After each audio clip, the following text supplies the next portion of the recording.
저는 3명을 당연히 임명하는 게 맞다고 보는 사람이에요. 당연히. 왜냐하면 지금 헌법적 위기인데 헌법적 위기는 헌법적 해결책을 헌법적 기준으로 그걸 세우는 거를 출발해야 되는데 그럼 구인 완전체를 만들어줘야 되잖아요. 지금 심리 원래 정족수가 7명이에요. 근데 지금 6명 있는 거는 자기들이 그냥 그렇게 해석해서 지금 가고 있는 건데 4월 18일 가면 문영배 이민선 대통령, 그건 또 대통령 모시기 때문에 또 임명도 못해요.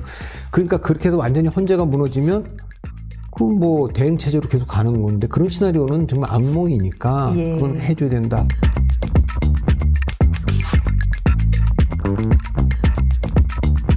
지금 헌정사상 초유의 대통령 권한대행의 권한대행이라는 기이한 체제가 시작된 상황에서 지금 최상목 대통령 권한대행의 권한대행이 뭐 비교적 발빠르게 움직이고 있긴 합니다만은 원래는 이 몫이 이 컨트롤타워 몫이 행정안전부 수장인 이상민 장관 몫이잖아요. 근데 이상민 장관도 또 지금 공백입니다. 뭐 경찰청장 그렇게 돼 있고요. 예, 맞습니다. 문제는 앞으로인데 이제 최상목 권한대행이 이번 참사와 관련해서 재난 관련 행정을 지휘하는데 어느 정도 역할을 해주실 거라고 기대하시나요?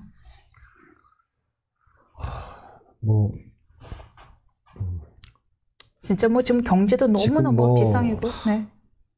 참 그분이 지금 뭐 한두 가지가 아니잖아요, 지금. 사실 경제도 계속 안 좋아하는 상황에서 대통령 권한대행까지 지금 탄핵되어 있는 상황이니까 자기 주 업무도 챙겨야 되는데 나머지 문제는 지금 다 경험이 없는 분이잖아요. 물론 이제 밑에 뭐 관료들이 있겠습니다만 그건 뭐 모두가 하여튼 다 지금은 힘을 합쳐서 위기를 극복해야 되는 것 같습니다. 그 위기가 겹쳐오네요, 다.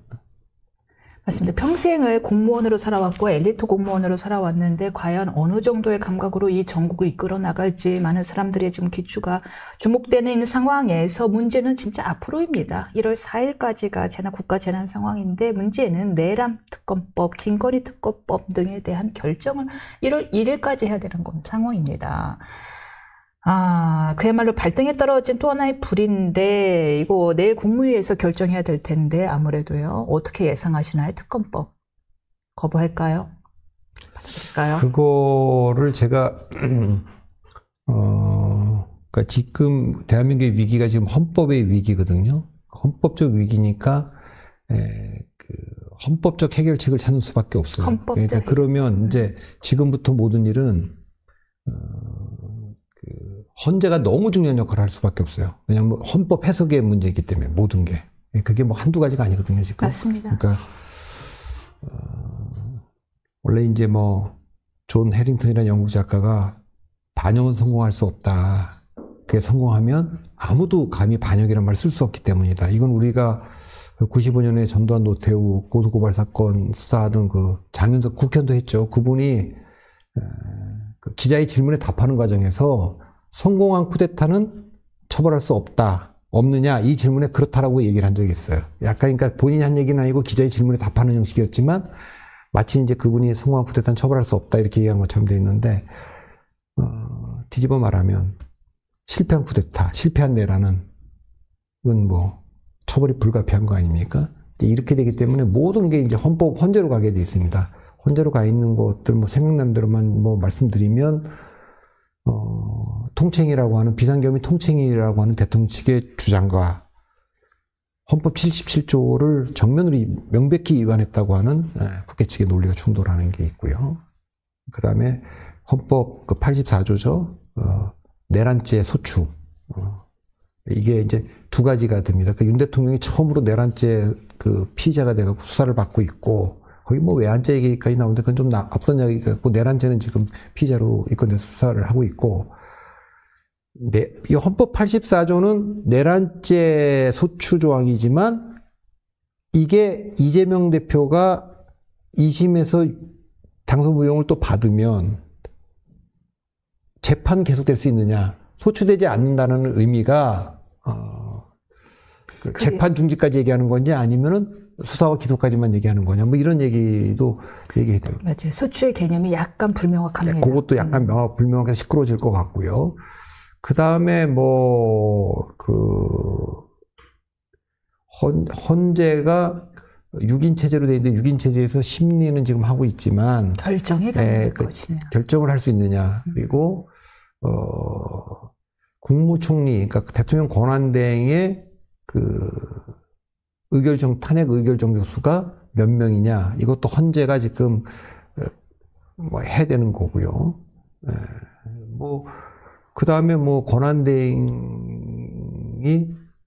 개헌을 한다면 헌법공포권이 없지 않습니까? 이제 그런 문제들부터 해서 굉장히 많은 것들이 지금 헌재로 넘어가 있는 상황이에요. 그렇습니다. 그리고 권한대행에 대한 탄핵 심판이 과연 적법한 요건을 갖췄느냐, 의결 정족수를 갖췄느냐 등등 지금 탄핵 사유하고 의결 정족수 문제도 지금 가 있죠. 지금 그 6명이 해야 될 사건들이 너무 많아요. 쟁점도 많은데 사건 자체도 많습니다. 그런데 이제 그래서 제가 헌법학자는 아니지만 민주당이 지금 한덕수 총리가 한덕수 대행이 이걸 사실은 뭐라고 얘기했냐면 저는 3명을 당연히 임명하는 게 맞다고 보는 사람이에요. 당연히. 왜냐하면 지금 헌법적 위기인데 헌법적 위기는 헌법적 해결책을 헌법적 기준으로 그걸 세우는 거를 출발해야 되는데 그럼 구인 완전체를 만들어줘야 되잖아요. 지금 심리 원래 정족수가 7명이에요. 근데 지금 6명이 있는 거는 자기들이 그냥 그렇게 해석해서 지금 가고 있는 건데. 그거에 대한 잠깐 부가 설명을 시청자분들, 구독자분들을 위해서 말씀드리려면은 원래 헌재 법에는 7명 있어야지 심리는 재판을 진행한다는 얘기죠. 영어로 우리가 히어링이라고 하는. 그 심리를 할 수 있다라고 되어 있었는데 이준수 방통위원장 사건 가처분 때문에 그 7명 이상이어야지만 심리할 수 있다라는 조항 자체가 무효가 돼서 정지가 된 상태입니다. 그래서 6명 이상도 심리는 가능한데 아직까지도 그렇다면 결정은 몇 명이 해야 되느냐에 대해서는 해석이 분분한 상태이죠. 지금 합의가 안 돼 있어요. 자, 그런데 이제 한덕수 총리가 저는 3명을 임명해야 된다고 본 얘기는 이게 대한민국의 위기가 헌법의 위기이기 때문에 헌법을 해석할 수밖에 없는데 그러면 구인 완전체로 하는 게 맞다. 또 4월 18일 가면 문영배 이민선 대통령, 그건 또 대통령 모시기 때문에 또 임명도 못해요. 그러니까 그렇게 해서 완전히 헌재가 무너지면 대행 체제로 계속 가는 건데 그런 시나리오는 정말 악몽이니까 그건 해줘야 된다. 근데 뭐라고 얘기를 했냐면 권성동 원내대표는 국민의힘 원내대표는 대통령 권한대행에게는 그 헌법재판관 임명권이 없으니까 하지 말라 이거예요. 근데 이 얘기는 논리적으로 말이 안 되는 게 이미 한덕수 대행은 양곡법 등 6개 법안에 대한 거부권 행사를 했어요. 네, 제2요구권은 사실 적극적 행사를 했습니다. 그러니까 이미 권한대행으로 한 거예요. 그리고 26일 담화를 보면 내 임명 안 하겠다가 아니라 임명 보류인데 지금까지 헌법재판관 국회 몫을 보니까 여당 1명, 야당 1명, 그리고 1명은 여야 협의로 이렇게 됐으니까 여야를 합의해갖고 오면 내가 임명하겠다 이렇게 한 거예요. 근데 그게 문제가 뭐냐 하면 논리적으로 이제 맞는 말이죠. 근데 이미 추경호 원내대표가 박찬대 민주당 대표하고 합의를 했어요. 민주당 2명, 국민의힘 1명 이렇게 하기로 하고 추천했고 청문회까지 했고 인준의결 다 했어요. 그러니까 실질적 요건은 이미 다 갖춘 상황. 그렇기 때문에 민주당이 정치적으로 보면 그 권한대행이 그렇게 얘기했을 때 좋다 그러면 권성동 원내대표 만납시다. 그래서 뭘 하긴 하냐. 추경호 원내대표가 합의했던 이거를 승계할 겁니까 안 할 겁니까? 그거 안 한다 그러겠죠. 권성동 의원은 아예 그냥 대행이 임명하는 거 자체 권한이 없다고 얘기하는 사람이니까. 그럼 여야정협의체 거기 4명 또 모여도 국회의장하고 한 대행하고 이재명 대표하고 비대위원장이 나오시든지 아니면 원내대표가 나오든지 나와도 똑같은 얘기를 하면 그러면 이거 봐라. 이거 국민의힘은 합의가 불가능한 거다. 그렇기 때문에 한덕수 총리한테 빨리 임명해라. 그래도 안 하면 이제 탄핵으로 갈 수 있는데 문제는 왜 탄핵을 했냐는 거예요.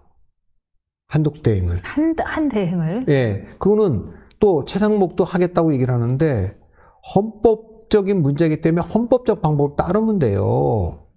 지금 급하게 5개 사유로 탄핵했거든요. 3개는 국무총리 때 했던 거, 2개는 권한대행 때 했던 거. 의결 정족수도 불분명한데 의장이 151석이라고 해놓고. 그러니까 이건 지금 효력정지 가처분이 가 있고 권한쟁의도 가 있어요. 자, 그럼 어떻게 하는 게 좋았냐? 저는 국회가, 민주당이 헌재로 권한쟁의 심판을 넘겼어야 된다고 봐요. 헌재로 권한쟁의 심판을, 헌재가 권한쟁의 심판의 신청인이 됐어야 됐다? 아니. 예. 헌재에다가 권한쟁의 심판을 청구했어야 된다는 거예요. 왜냐하면 예. 이 얘기는 뭐냐면 입법부가 국회 몫에 대해서 여야 합의로 3인을 지명하고 추천하고 청문회를 거치고 의결을 다 했는데 이거를 형식적으로 임명하게 되어 있는 행정부의 장이 안 하고 있다. 그래서 권한이 지금 침해당하고 있다. 입법부의 권한이 침해당한다. 그렇게 되면 헌재는 네. 받아들이겠죠. 왜 자기들도 지금 구인 완전체를 가야 되는데 아까도 말했지만 뭐 지금 청문회도 안 하고 아무것도 안 해서 몰라도 지금 다 끝난 상태 아닙니까? 그래서 저는 뭐 한덕수 총리는 의결 정족수가 150일이냐 200명이냐에 따라서 다시 돌아올 수도 있는 그렇죠. 거고 그거는 빼놓고 최상목 그 권한대행에 대한 거는 탄핵보다는 그건 너무 민주당도 부담스러울 거예요. 또 지금 이제 이 사고. 그래서 이거는 이제 그 헌재로 권한쟁의 심판을 할 거로 저는 봅니다. 네. 아, 지금 대표님의 설명을 듣고 민주당이 무릎을 칠 수도 있는 거네요. 이거는 권한쟁의 심판을. 근데 저는 제가 무슨 뭐 헌법학자나 형법학자가 아니고 법조인이 아니니까 조심스럽기는 한데 지금 이 문제는 누가 더 헌법에 부합하는 행동을 하느냐의 문제예요. 그러니까 탄핵 사유도 보면 제가 보면 그게 정말 탄핵 사유가 맞나? 응? 그런 것들 다 넣어놓고. 지금 한 대행에 대한 탄핵 사유. 그렇죠. 예. 대통령에 대한 탄핵 사유는 그거는 뭐 내란죄 또 그리고 비상계엄이 뭐 통칭이라고 얘기하는데 통칭은 제가 뭐 법조인은 아닙니다만 이해하기는 옛날에 박정희 대통령이 이우락 중앙정보부장을 북한에 보냈어요. 이런 거는 하라거나 말라거나가 헌법에 없는데 그 행위를 해석할 때는 통칭으로 얘기할 수 있지만 비상계엄은 77조에 쭉 선포부터 해제까지가 규정이 돼 있어요. 이게 아니면 그리고 거기는 사법과 행정을 군통제 아래 두는 거지 입법부는 둘 수가 없어요. 그러니까 거기 가갖고 또 절차적으로도 국무회의 절차, 국회 통보 절차 이런 것들이 다 지금 문제가 있고 그다음에 그 체포 명령과 국회의원들 정직수 맞게 끌어내라고 하는 것들이 계속 지금 나오고 있기 때문에 또 눈으로 봤잖아요. 군인이 갈 수 없는 선관위하고 국회 그 무장경력이 갔으니까 이런 것으로 탄핵 사유는 될 거지만 이제 그 뒤에 이제 뭐 내란죄와 관련된 그 문제 그거는 이제 뭐 저는 그게 국헌문론이라고 하는 게 제가 뭐 제 시각에서는 국회가 비상계엄 상황에서도 비상계엄 해제를 할 권한이 있는데 그걸 막기 위해서 무장병력으로 못하도록 붕괴하려고 했던 거 그것이 저는 내란죄에 해당할 수 있기 때문에 이건 이제 앞으로 계속 될 겁니다. 그래서 헌법을 우리가 이제 해석하면서 갈 수밖에 없어요. 제가 이제 옛날에 2008년에 필라델피아에 있는 미국 헌법센터를 간 적이 있거든요. 그 이제 미국의 독립기념관하고 그 필라델피아가 미국의 수도였잖아요, 처음에. 그러니까 13개 주가 그 건국의 아버지들이 모여갖고 그 방에 가보면 그 독립기념관에 가보면 뭐 조지 워싱턴이 뭐 앉았던 이게 다 그대로 있어요. 그 밀랍으로 만든 뭔가 그것도 다 있고. 근데 그 건너편에 독립기념관 건너편에 헌법센터가 있거든요. 그 이제 지어진 지 얼마 안 됐죠. 근데 거기에 오리엔테이션에서 어떤 얘기가 나오냐면 인상적인 말이 있어요. 제가 들은 거예요. 민주주의는 완성되는 게 아닙니다. 끊임없이 만들어가는 겁니다. 그럼 누가 만드냐? 바로 우리들이 만들어. 그러니까 대한민국이 민주주의에서 한 단계 더 올라가려면 이 헌법을 공고화하는 게 이번 과정을 통해서 드러나는 우리 역량이에요. 이거 헌법을 어떻게 해석할 건지. 이게 너무나 많은 질문들이 지금 던져져 있어요. 헌재에. 그래서 이걸 지혜를 짜서 이제 우리가 하는 과정을 잘 하면, 이게 미비했던 그 헌법 해석에 관한 거, 이걸 단단히 하면, 그래서 대한민국 민주주의가 한 단계 올라가겠죠. 헌법에 대한 미비한 해석을 이참에 채우는 기회로 삼아야 된다라는 말씀을 주셨는데 지금 안 그래도 누군가가 이권현 님이 말씀 주신 것처럼 그렇다면 이후에 개헌의 필요성 여부도 저희가 한번 이따가 여쭤보도록 하겠습니다. 그 부분은 좀 이따가 다시 새로운 꼭지로 말씀드릴 거고요. 지금 아마 최상목 경제부처 대행에 대한 탄핵까지는 민주당도 부담스러울 수 있으니 권한쟁의 심판을 적극 검토해보라란 말씀을 주셨는데 그럼 탄핵까지도 고려할 수 있다라는 걸 또 전제하시는 거고 그렇다면 최상목 대행이 사실상 여러 특검법들에 대한 제의를 요구를 할 것이다라고 보시는 건가요? 또한 저는 지금 헌법이 그러니까 지금 그 국민의힘이나 정부가 내란 특검 또 김건희 특검이 위헌적 요소가 있고 그래서 지금 이 문제와 관련돼서는 거부권을 계속 제의 요구를 계속 해왔던 상황이니까 헌법의 위기 상황에서 위헌적 요소가 있는 법안에 대해서는 거부권을 행사할 거로 봅니다. 네, 네. 그렇다면 헌재 임명은요? 최상목 이분이 워낙 오랫동안 그냥 평생 공무원이었던 분이잖아요. 그게 두 가지인데 여기서 네. 그 최상목 대행은 지금 무한공항 사건 국민 애도 기간이고 네. 그다음에 한독수 대행에 대한 탄핵이 헌재에 가 있기 때문에 그러니까 본안 말고 가처분하고 권한쟁의 이것의 판단을 일단 기다려 보겠죠. 그러니까 그때까지는 안 할 겁니다. 왜냐하면 한덕수 총리가 돌아올 수도 있거든요. 그렇죠. 그렇기 때문에 이 문제는 시간은 어쨌든 일부러 벌려고 그랬던 건 아니지만 결과적으로는 조금 벌게 됐고 그래서 바로 하지는 않을 것 같고요. 그렇게 되면 맞습니다. 민주당은 이게 진짜 시간이 급하다 이러면 또 헌재로 권한쟁의 심판 청구를 할 수 있다. 저는 그렇게 봅니다. 최 대행도 사실 비슷한 이야기를 했습니다. 대행의 역할은 가장 이제 소극적이고 좀 보수적으로 해석이 돼야 된다는 취지로 이야기를 했는데 아마도 더 그렇죠. 이게 국무총리도 아니고 경제부총리니까 내려갈수록 더 소극적으로 할 수밖에 없죠. 맞습니다. 그렇다면 저희가 지금 헌재에서 한 대행의 탄핵을 돌아올 수도 있다는 말씀을 하셨는데 그렇다면 기각될 가능성도 있다고 좀 보시는군요. 어떤 한 대행이요. 한 대행 탄핵. 그러니까 한 대행 탄핵은 이제 탄핵 때문에 돌아온다는 게 아니라 지금 표결을 192명 찬성으로 했잖아요.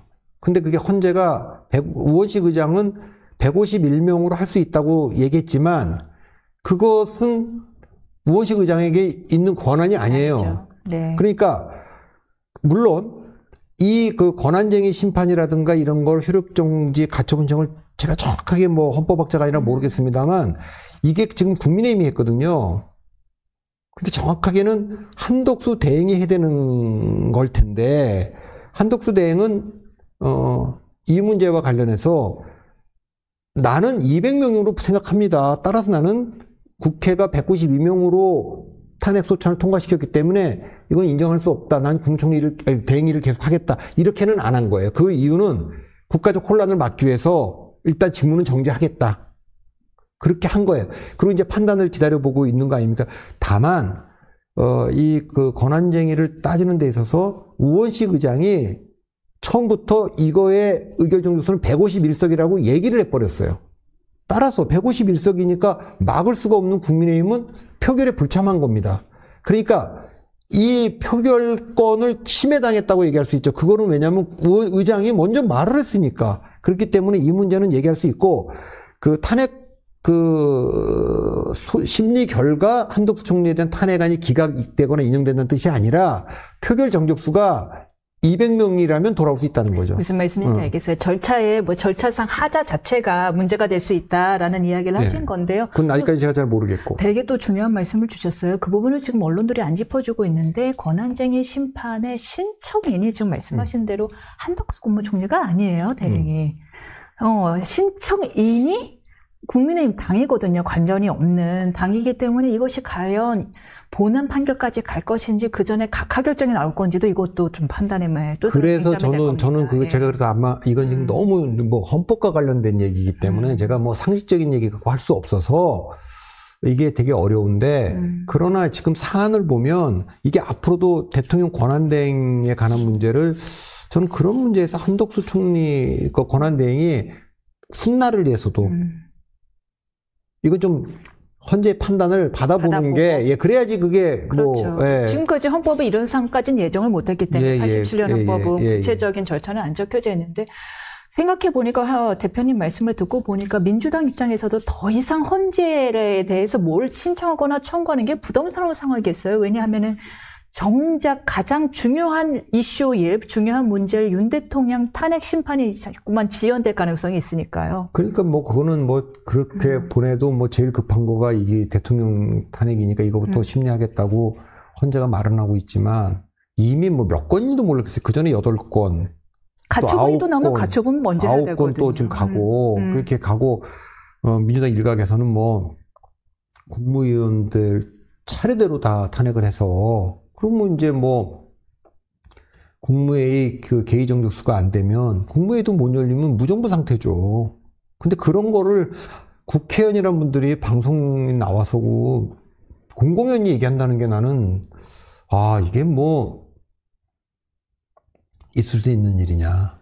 그러니까 민주주의가 그 체화되지 못한 채로 이제 가고 있는데 체화되지 못한 채. 그 저는 제가 이거를 비상경과 연쇄탄핵이라고 하는 거를 일종의 블랙스완이라고 제가 표현을 했는데 블랙스완이라는 게 검은 백조잖아요. 검은 백조라는 게 형용 모순이지 않습니까? 백조라는 한자에는 하얗다라는 건데 근데 이게 호주에서 옛날에 그 발견이 돼갖고 블랙스완 이게 이제 있어요.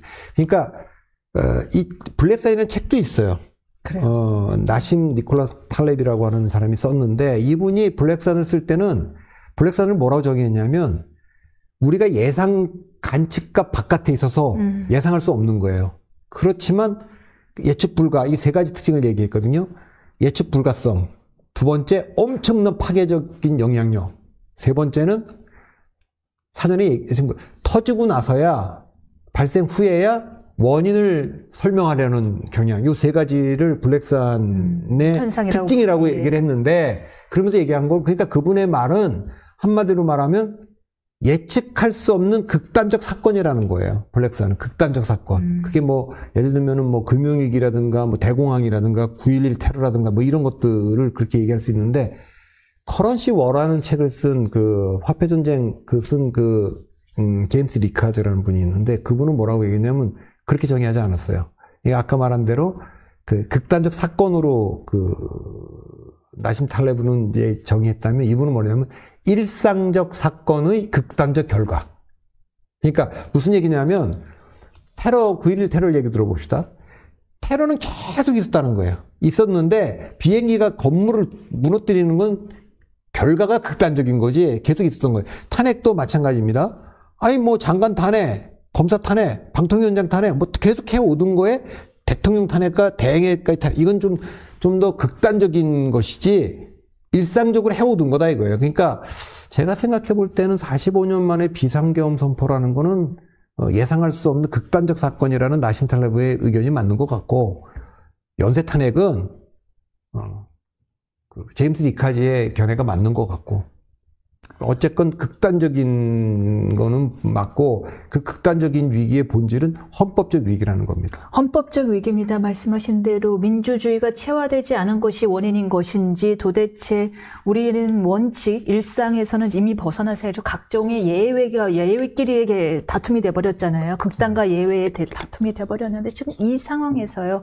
환율은 1,500원까지 올라가 버렸습니다. 그 일만 해도 머리 아픈 최상무 경제부총리 도대체 어떻게 해법을 찾아가야 될지 국민의 한 사람으로서 너무너무 걱정되고 걱정되고 우려됩니다. 그러니까 지금 제가 보기에는 이 모든 거를 판단할 수 있는 지금 무정부 상태로 몰고 가려고 하는 사람들 이게 민주당도 탄핵 계엄 상태고 보수 진영도 아스팔트에서 이거 인정할 수 없다. 그러니까 뭐 그 헌법재판관 임명하지 말고 가다 보면 4월달 되면 2명 그만두면 헌재가 마비된다. 그때는 4명이에요. 그러면 이거는 그냥 무정부 상태를 만들겠다고 하는 거지. 그렇게 해놓고 내전하자는 거지. 그러니까 그게 우리에게 좋나요? 나는 그러니까 정말, 지금 이 상황에서 모든 정치인들, 모든 그 관료들, 모든 지식인들이나 국민들이 생각해야 될 거는 옳든 그르든 동의하든 동의하지 않든 이건 헌법적 위기이기 때문에 헌재가 중심이 될 수밖에 없어요. 그러니까 빨리 헌재를 완전체를 만들어줘야 돼요. 네. 그 양식을 믿어야 되고 그러니까 이거를 뭐 온갖 되지 않는 궤변을 가지고 막으면 안 되고 헌재가 일단은 완성이 돼야 거기서 뭘 진행할 수 있거든요. 네. 정당성도 있고 권위도 있고. 이게 첫 번째고, 두 번째는 여야정 협의체를 민주당이 제안을 했는데 어쨌든 머리를 맞대고 모여야죠, 지금. 대행하고 국회의장하고 여야 대표가. 그래서 이 위기의 국제적 신인도에 관한 문제고, 대한민국이 지금 우리가 이제 그 초헌법적 물리적 헌정 중단 상태는 우리가 많이 경험해봤어요. 많이 경험해봤잖아요. 그건 쿠데타를 여러 번 경험했으니까. 박정희 때도 하고 전두환 때도 했잖아요. 예. 그건 초헌법적 물리적 헌정 중단입니다. 이 문제는 초법적이고 초헌법적이기 때문에 그건 무력으로 하는 거예요. 총칼로 하는 거니까 다 무시하고 하는 거예요. 그리고 성공한 쿠데타는 처벌할 수 없다. 그 총칼로 하는데 누가 그거 저항하겠습니까? 그냥 가는 거예요. 지금은요, 헌정 질서가 작동하고 있어요. 대통령 탄핵도 그렇고, 내란죄 수사도 그렇고, 대행이 오는 것도 그렇고, 대한민국의 헌정 질서가 작동하고 있기 때문에 벌어지는 일이기 때문에 훨씬 더 어렵습니다. 이거는 그러면 이 권위는 아까도 말했지만 그 초헌법적인 물리적인 헌정 중단은 총칼로 하는 건데, 그렇죠. 이거는 논리적, 법리적 해석으로 가는 거예요.